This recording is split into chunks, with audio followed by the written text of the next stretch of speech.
المسؤولية، يدخلون بعلاقة هو يروح يخطبها ويتزوجها، ولا ينثبر لا يدخل بعلاقة. خلاص يعني بس قصدك هذه الان اي شلون؟ طيب انت شلون البنت الحين واحده الحين كيف تبينها تتزوج؟ ما في الا تجي عن طريق امها، وشلون تبيها تتزوج هي؟ كيف؟ كيف تتزوج البنت؟ هذا بمجتمعنا بالذات ما تقولها كيف ليش ما تزوجتي وكيف تتزوجين، هي بالبيت قاعدة حدها جوال، إذا مرة تبي تسربت عزتي لها يعني وش، حتى مليانة مخاوف ولا تتجاوز حدودها. قسم بالله العتب على هالخضير ذا، مدري خضير مدري شلون مدري شو ينطق ذا اسمه، قسم بالله حمار. يعني هو المفروض اللي هو المفروض اللي العتب عليه أنت تضيع الوقت على الولد. يا رجل ليش ما تزوجت للحين؟ عنده الخطوة وش قاعد يسوي؟ أنا أتكلم عن اللي عنده مادة. تجيب له طيب ينتظر أمه تجيب له عروس هو. ليش ينتظر أمه؟ طيب هو مو برجل بالغ عاقل يعرف إيش يبي إيش ما يبي؟ هذه تراها مصيبة إنه طب لحظة ما عنده شخصية. لحظة، ليش أغلبهم لو شاف واحدة عجبته مثلا في السوق ولا في الدوام ما يبغى يتزوجها، يخاف يتزوجها، وش السبب؟ هو ما ينظف أفكاره، هو متورط بعقد المجتمع اللي خلاص أخوياه يتكلمون فيها أهله وانتبه لا تقعد، وما عنده عقل مستقل. هو مسكين يعني ما في عقل. طب إيش دخل أمي بالمجتمع؟ أنت رجال صاحب قرارك، جزء من الرجولة أن يكون عندك رأي مستقل وما حد يمشيك على كيفه وتختار ولا يتعارض مع برك لأهلك إنك تختار شريكة حياتك ما له علاقة أصلاً.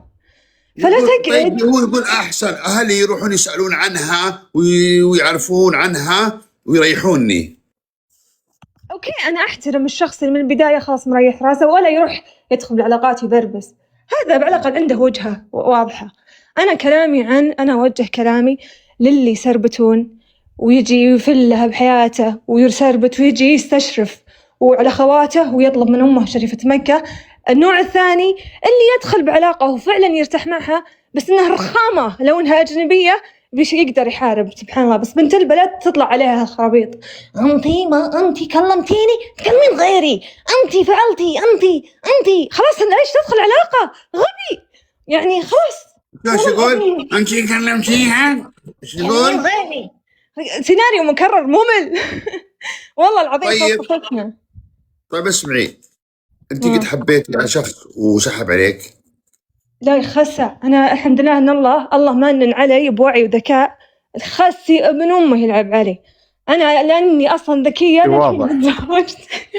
لأني أنا أصلا مؤهلة لبناء أسرة، ما عندي وقت أصلا أبربس الحمد لله. أنت قاعدة تدافعين الحين، لحظة، أنت قاعدة تدافعين عن المسكينة اللي جاء واحد حبها وحبته ولا هو قادر يتزوجها، صح؟